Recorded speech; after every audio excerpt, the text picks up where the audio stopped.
Podcasting from sunny Clearwater, Florida, home to one of the most beautiful beaches in the world. This is Launchpad Show, a weekly podcast, and now here's your host, innovator, author, and invention expert, Carmine Denisco. Hi, everyone. It's Carmine Denisco. We are back on the Launchpad podcast with or on the Launch Network. I welcome you back to our sixth season, and with this launch of our sixth season, we are going back. We're kind of going back to our beginning, our roots, and we're talking a little bit about our roadmap, our sequence to inventing. And I am going through step by step and doing a brief overview of each step in the sequence of taking your product to market. Now, again, I speak about this on each show at the beginning. This may be a little behind where you are in your invention sequence or invention trials. But if you wanted to, go back and make sure you covered each step, make sure you're on the right path, you may want to go back to and download the first shows, subscribe, and they will automatically most likely come onto your device, whatever you're using to listen to these shows. If you're just starting out in the invention world and you're just tuning in at this sixth show, I invite you to subscribe and go back and listen to the other shows, because we're going step by step through the invention sequence. I call it the secret sequence of inventing. And again, this is an awesome system. I've taken hundreds of products through it, and it's not foolproof. Of course, obviously, you don't have to follow it step by step and say, okay, next step, you have to do step 5 at this exact time. It's just made to kind of keep you on that balance, keep you on that line, that in case you start getting pulled in the wrong direction and you start saying to yourself, my God, this is the greatest product in sliced bread, I don't need to do all those things. It'll kind of pull you back and say, whoa, you have to do some of these things. Some of these steps are detrimental to the success of your product, or they're detrimental to your livelihood, to your resources, to your time with your family, to funds that you're going to spend, because you may spend these funds or spend this time or spend this time away from your family in the wrong sequence. And that will hurt the probability of your invention making it as far as it has to. Then you may have to say, oh my God, I've used all the resources. I had that one contact that I used at the wrong time. Now what am I going to do? He didn't answer his phone, or he told me he wasn't ready to look at it. And, so it may get you to the point where you may have to pivot or do something else, or you may not be able to move forward. Now you have to go get an investor or get a partner because you did a step or a couple steps outside of the sequence that I'm talking about. So it is important to follow the sequence. Don't have to follow it word for word. Not every product has to go through every step. But again, this will be a baseline to help you with the process of inventing. A lot of us think we have the greatest idea since sliced bread, but we don't. We still have to work at it. The idea could be great, but an idea is just an idea until you have moved it forward to the point where someone can buy it, sell it, use it, test it. You have to get to that point. People don't pay for ideas. We believe they do. We wish they do. They don't. So please, let's go through this the correct way. So we're on our sixth show, where today we are going to cover two things that are super important. Now we're getting into, after our first 5 shows, we weren't spending any funds. We were making sure that our idea was legitimate. It was a good idea. It could move forward. There was a market for it. There were probably people out there that would want to buy it. It was usable in the market. It was manufacturable. We went through these first several steps that at any point we could have bailed on the idea. We didn't have to follow through because we have other ideas. We just are going step by step to make sure that this idea is the one that we want to keep moving forward. Now we're starting to spend a little money or some time or asking people to help. And we're slowly going to get that to where it's more and more, because that's how we have to do it. We constantly have to keep ourselves in check, because we believe, again, we have the greatest idea in the world, but we have to make sure the rest of the world knows that. We have to be ready to sell it to them, show it to them, as I just talked about, package it. It has to be manufacturable. Where are you going to make it? So these are all things that we're going to cover. So today, our 11th step is going to be to get someone or you if you want to do it on your own, to help us design CAD drawings. Okay, now when I say CAD drawings, I want them to be initial CAD drawings. Okay, so think of it like this. You're thinking about building a house. Okay, and you and your wife or your girlfriend or just you are thinking about buying a house, and you're just throwing some ideas around. You don't really want to go and design the house yet because you're still throwing some ideas around. You're still thinking of things. So you go to an architect, a person that does the skeleton, the design of the house that you want, and you tell him some ideas of what you're thinking about. Maybe he'll have some ideas on how that could work.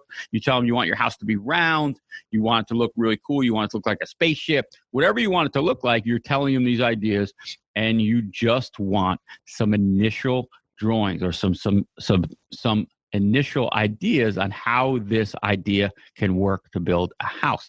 Now, it's the same kind of concept. You're going to find somebody that is going to be able to give you some initial CAD drawings. You are going to sit down with them and you're going to say, this is what I need. I don't want them to be the full-fledged. Now, CAD, just want to let you guys know, CAD drawings, computer-aided drawings, CAD, C-A-D. So stands, if somebody says, hey, I need CAD drawings done, now you know they are computer-aided drawings. It's not some magic. It's just short for computer-aided drawings, CAD drawings. So you're going to get somebody to help you. Now, how do you do this? How do you go about doing this? Now, the best way that you can possibly get these CAD drawings going is probably sit down with a person that's local. Maybe go to one of the colleges, call your local inventor groups for lists of inventor groups. You can go to the United Inventors Association, UIAUSA.org, and they have a list of local inventor clubs that have been around. Also, you should join the United Inventors Association. It's a good idea to do that, and it's free. They have great resources. You can always email them questions on who they recommend maybe to help you with the CAD drawing. So it's always good for them to vet out. So the UIA has been around for years and years. It's a nonprofit. Its sole existence is to help inventors make it through this craziness of developing a product. So as I was saying, CAD drawings, we're going to try to develop some CAD drawings. Finding a CAD developer or an engineer, someone that you can talk to. They have to be communicative in a sense. They don't have to be local, but it's just nice to be able to, for the first couple times, to meet with them and sit down. You might want to be able to show them things. And if you had to, obviously, with things that are happening in this times, with the pandemic that we're having, it may be some type of Zoom call. So you may end up using somebody that is not local. But again, in normal times, it's nice to be able to sit down. Now, this doesn't have to be the person that you use to design your product. It's just an idea to get the initial drawing on paper, because you may have decided that, I just want to license.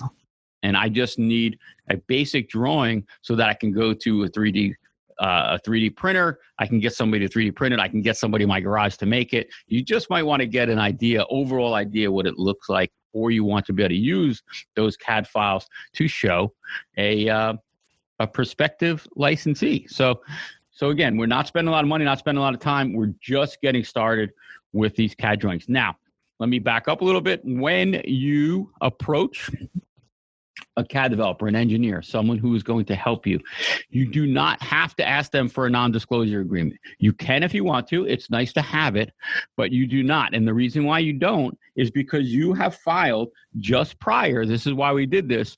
You had filed an initial provisional patent. Now, you are going to tell the engineer, the CAD designer, the people at the college that you call and say, I have a patent pending product that I need help with. Doesn't that sound so much better than, hey, I need some help drawing a product that I have an idea? No, you don't have to say that anymore, because you filed for only a few dollars a patent pending product.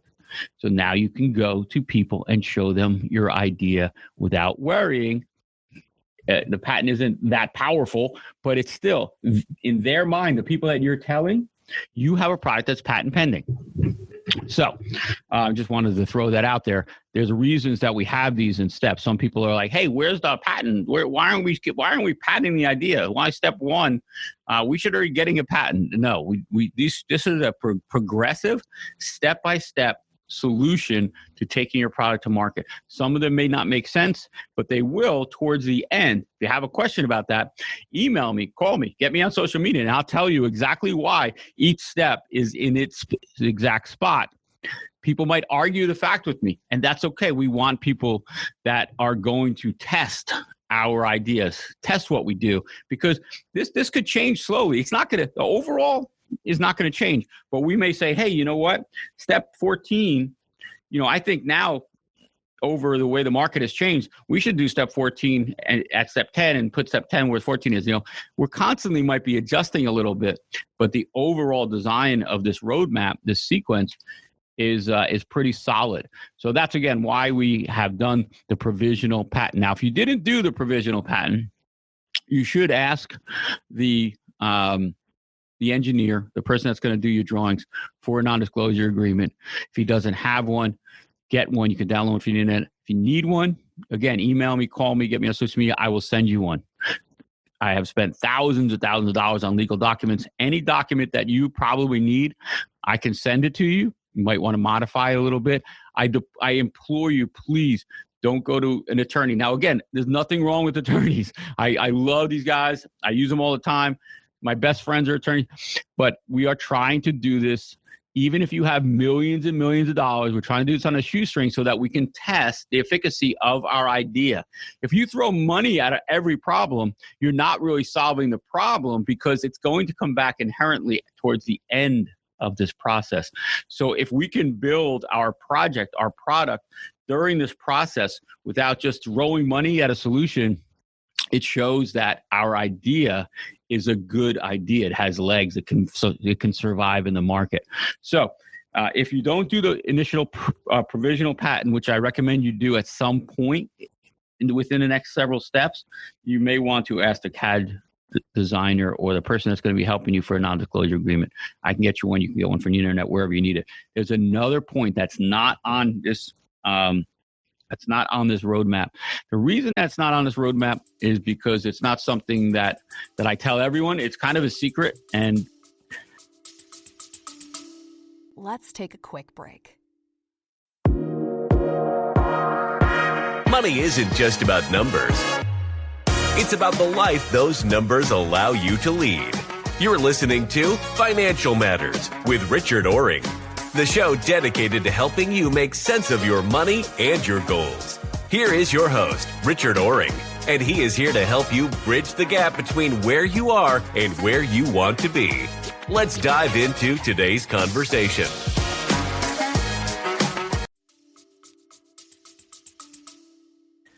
ask your anybody that does work for you, any kind of consulting, any kind of outside resources that you hire, that you are going to pay to design anything for you. That means your logo, your packaging, boxes, color, design, your CAD guy, your engineer that we're talking about right now at step 11. This engineer, this is really the first external person that you have brought into the mix.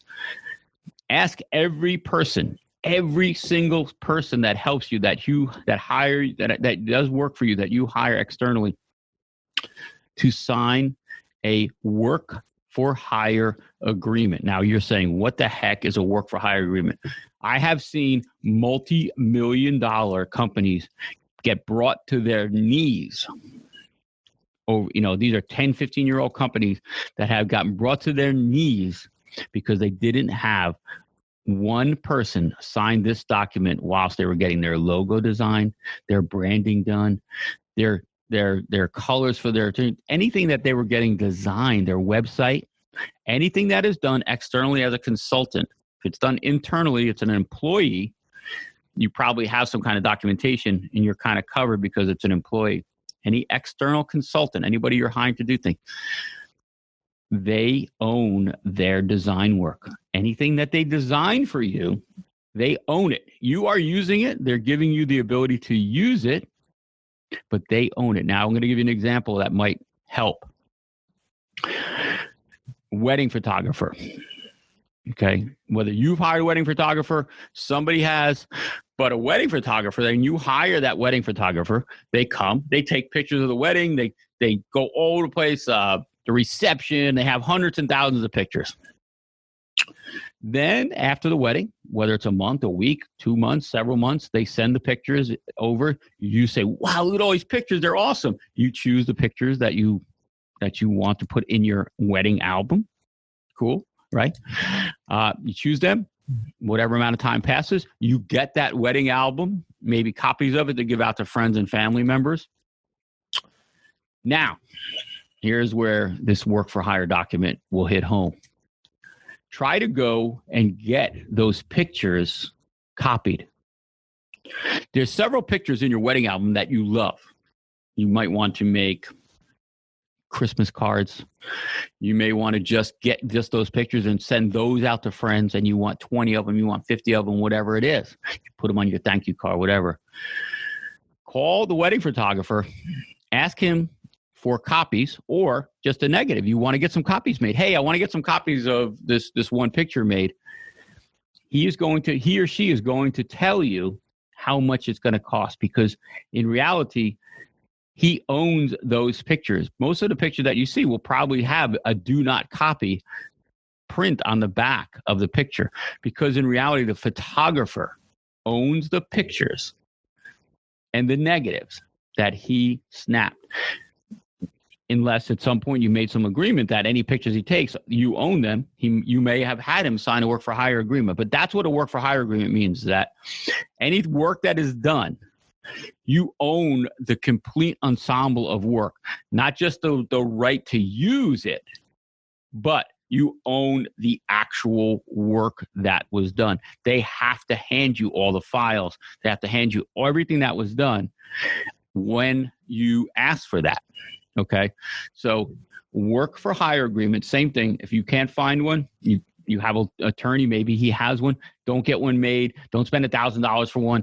I can get you one. I can send you one either way. But the work for hire agreement, plan on using it a lot, because if this is hitting home, I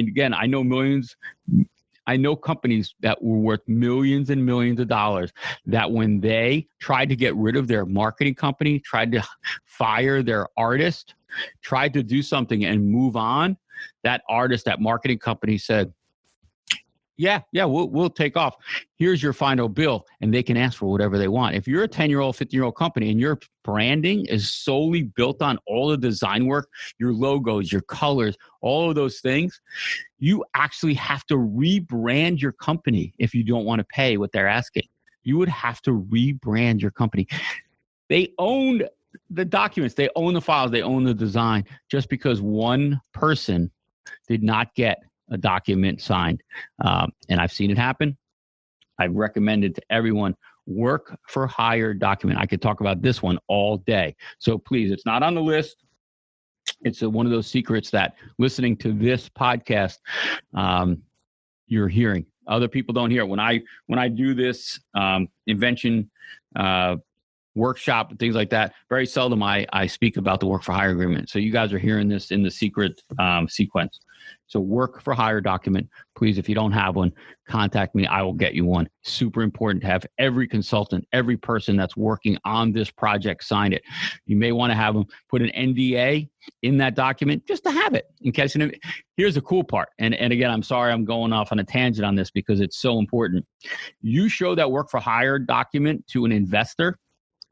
So yeah, I have several consultants working on this. One's doing the podcast, one's doing the website, one's doing our logo and branding, one's doing the packaging, one's doing this, one's doing the design work on the product. And you have a work for hire agreement for all those people. That investor is going to be so impressed by what you've done, what you accomplished, by your organization skills and your knowledge of business. It is going to be tenfold. You will move up ahead of so many people. So it's just one of those things that unknown secret. If you've never heard of work for hire document, this is why no one knows about it. You won't hear people talking about it because they really don't know anything about it. Please get one signed by every consultant, even if they're not doing the design work for you. Whoever you hire externally, have them sign one. It's very, very important. So CAD drawings. Let's go back to the actual CAD drawings. I got on this tangent, but it's super important that I told you that. And I'll probably mention it again as we progress through these shows. So your CAD guy. CAD guy, I'm not a sexist. CAD guy, CAD woman, CAD person, whatever you want to call it. Let them know that you just want, right at this stage, a basic layout. I just want a basic layout of what it could look like, maybe their thoughts, but let them tell you what their ideas are before they implement them. An engineer or a CAD designer is another spoke in the entire wheel, okay? You don't want the CAD designer or engineer to be the hub. Your product is the hub. Everything that is done is got to treat it as a spoke. It's just one item that has to be done. But each person that you hire, they believe that their spoke is the most important, okay?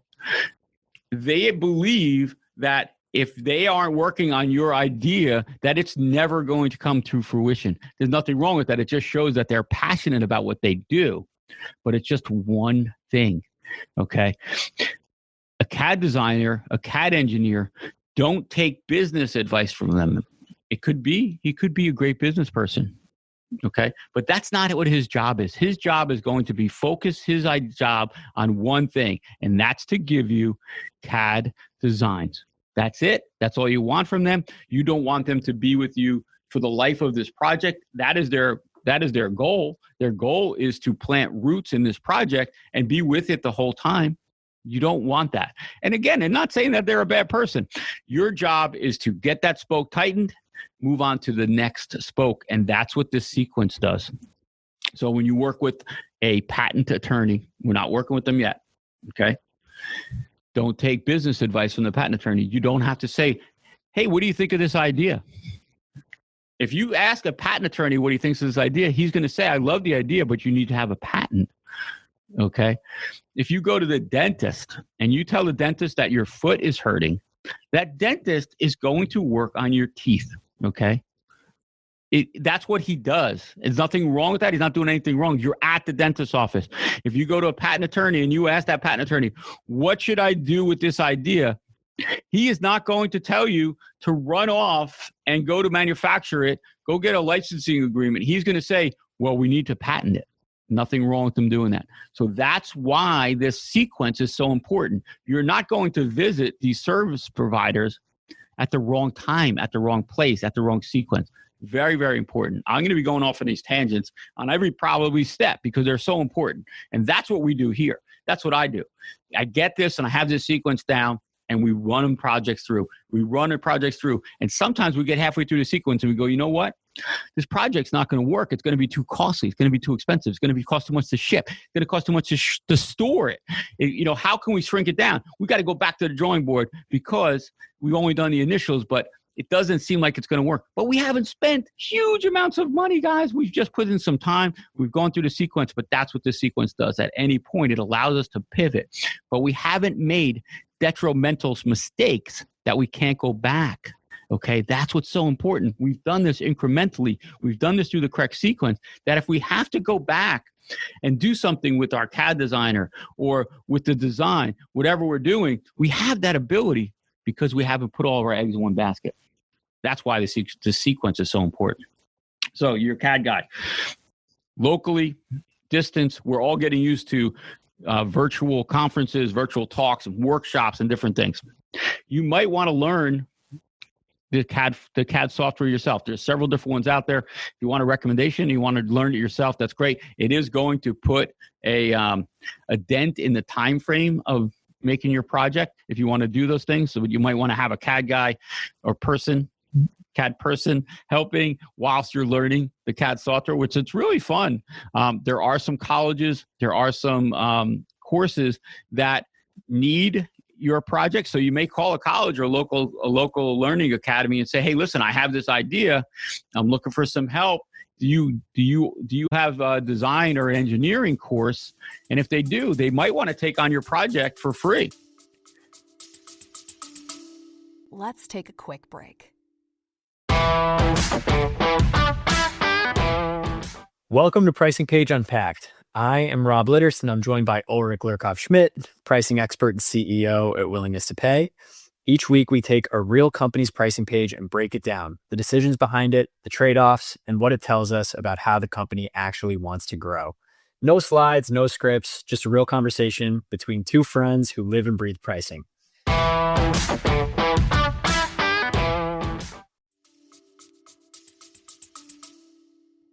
If you work with a school, I'm going to go back to this. Schools are awesome to work with. I work with several here in the Tampa Bay area. Make sure they're going to sign a work for hire agreement. You do not want to go in partners with a school unless they're going to invest huge amounts of money. You do not want that school owning your idea, owning your drawings. You don't want to be fighting that. So, CAD drawings, we're going to talk to the CAD designer, whoever we have, that we want some basic drawings. It may take a little while for them to get something on paper, go back and forth, make sure they understand what the product does, what you're trying to achieve, and what makes your product stand out. Make sure they know that the bells and whistles are sometimes the most important component. There may be just a little handle or whatever on your idea that really changes the game. They might not be a user of your product. I get a lot of products here that are for makeup and hair products and things in that sense. Obviously, don't need them. But I need to know why the initial items are important. I need to know what that user is, that avatar. Who is the user of that product? It's very important to know who your user is, their age group, their sex, what they do, why they would want to buy your product, what wouldn't they like about your product. Try to build that avatar that's going to like or dislike the changes or things they will like as you progress. So it's very important that this CAD engineer is going to be communicative. You need to be able to either email, Skype, text, however you're going to talk, it needs to be okay with you to do that way, to be that way. So again, it's very, very important that you find this person that can help you. If you need some recommendations for some awesome people that are low cost, I don't want to use the word cheap. There's guys that that are going to want to charge you $500 an hour. Do not spend $500 an hour on an engineer, on a CAD designer, unless you're building a rocket ship or something that is so important that any small little issue could result in death. But even if you were going to do that, at this stage, you don't need to employ that type of developer, that type of engineer, okay? Try to find somebody that is, will work within your budget, okay? Try to budget out how much you should spend with that. And if you need some help with that, I don't want to talk about budgets and things and costs and stuff here on this particular series. But if you need some help with that, let me know. If it just sounds so outlandish, don't do it. There's also some sites that you can hire people to work for you on a per job basis. So there's some sites out there that you can do some search. I have some recommendations for that. Email me, I'll get you some recommendations. So the CAD guys person, just speak with them. Tell them you want a basic drawing. You're not sure if you want to move forward or not, and you want to see if it's feasible. Get it on paper, on the computer, take a look at it, see what it looks like, sizes, measured out, put the specs on paper, and then you have something. Now you have something tangible that you can look at, you can make some changes. You say, that's just small. I think it needs to be wider. I think it needs to be bigger. Whatever that is, you can get to do that. All right. So that's the CAD stuff. I could talk about CAD things. Again, I can make hours and hours shows about this. I've done complete workshops on CAD designs and engineers, working with engineers and getting CAD designs done, because you don't want it to be this long, drawn out. One of the biggest problems that our inventors have run into is they've worked with some engineers and they're just in this engineering death loop. Okay. And it's not the engineer's fault. It's not the inventor's fault. It's just the process's fault. Like, instead of following a process, the engineer and the inventor are constantly inventing. Okay. And the inventor says, hey, we should make that round and put a little hook on it. And then you'll be able to hang it on the wall. And the engineer goes, wow, that's a really cool idea. Let me make those changes. I'll get back to you in 2 weeks. And the engineer goes back to the drawing board. He's making those changes for you. Really cool. He puts a hook on it, makes it round there. And while that engineer is making those changes, you're thinking of some other changes. You're thinking of something else that's going to make it so awesome that everyone in the world is going to want your idea. And the engineer sends you the drawing, and you're like, wow, this is really cool. I was looking about that hook, and I think the hook should be a little straighter so that someone else can use it for this. So now you're trying to solve 50 problems with one invention. And the engineer goes, hey, that's pretty cool, because the engineer's job is to do what you want. Okay, the engineer isn't a business person. The engineer's sole issue is to keep you in this loop, because what do? They engineer. They don't manufacture. They don't sell products.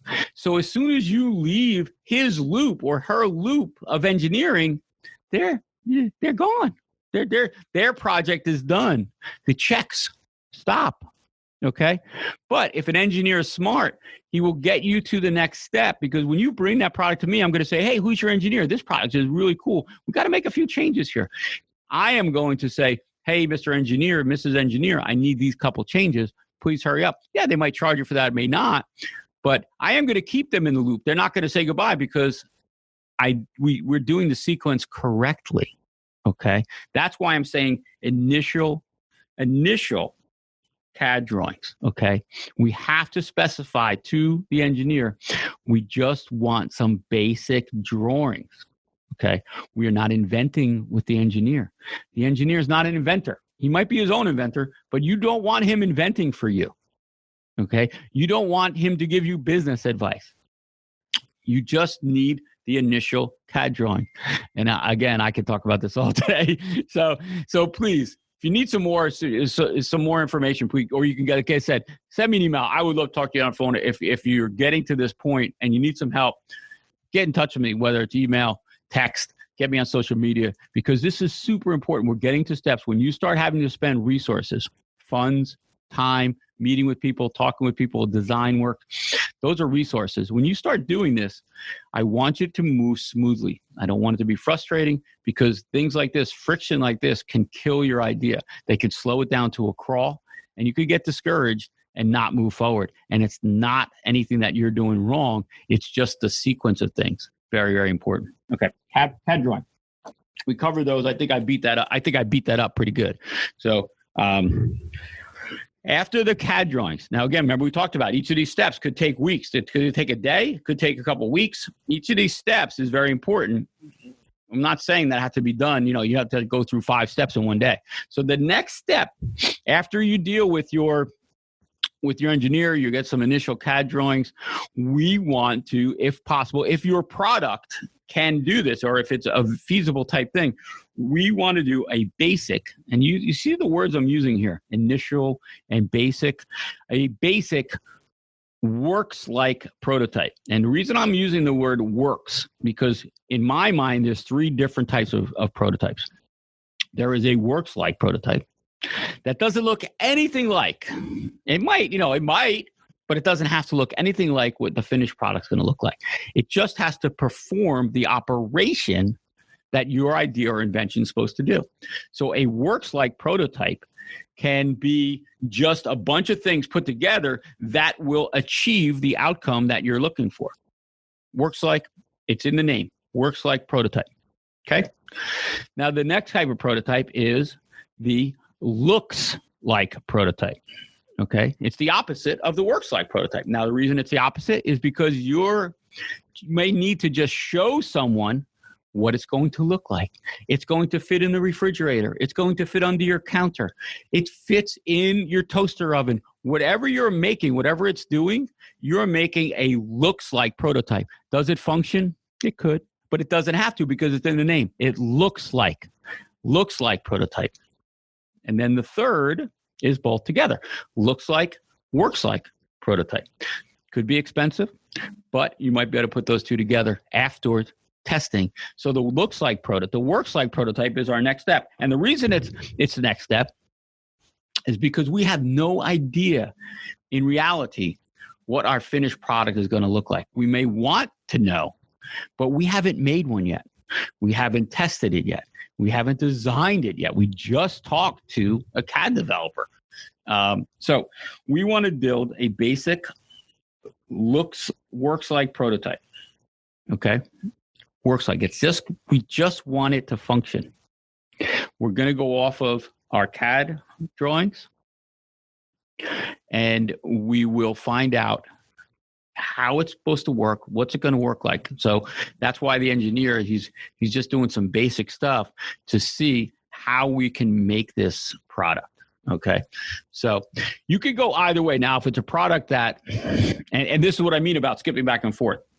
If it's a product that doesn't matter, it doesn't really do any specific need in a sense, or it has to do one thing, maybe it's a hairbrush, you can design, obviously, the looks like and the works like almost at the same time. Okay, those are things that you kind of have to decide.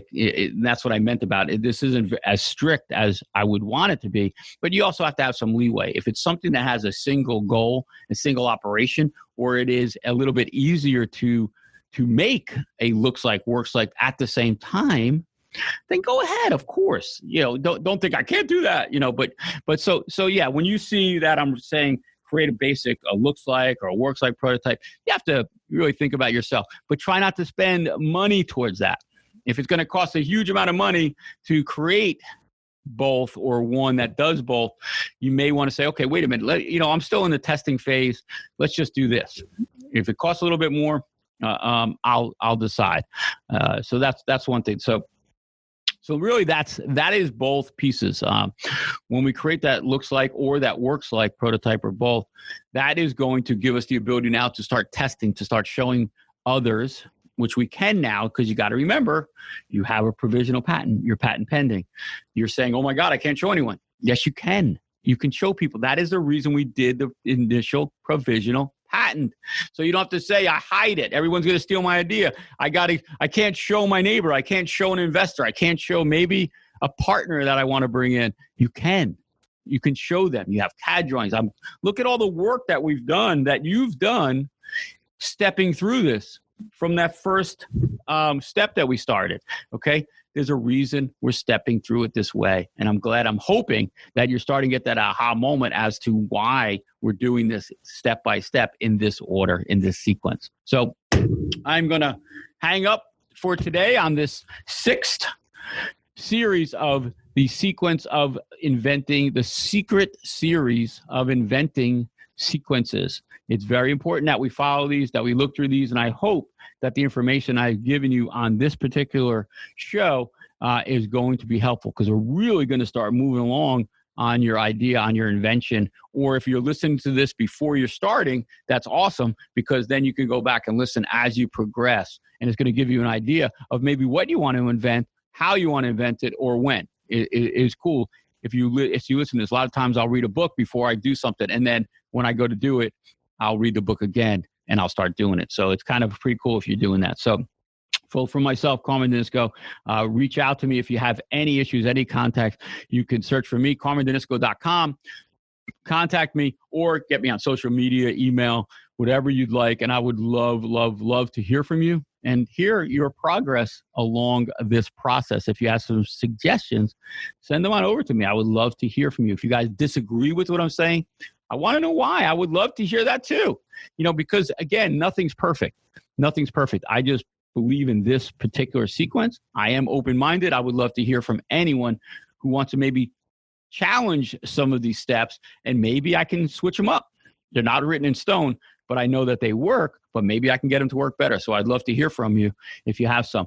So tune in. I'm doing this every 2 days. I'm launching a show. So tune in on the next shows. Don't forget to subscribe and leave a review for the show, please. Anything that you could do or say, whether you like, don't like, I would love to hear from you, as I said. So for the Launchpad on the Launch Network, thank you for listening, and we will catch you next time. You all Thanks take for care. listening. If you found the information helpful, we hope you'll pass along our podcast and website to your friends.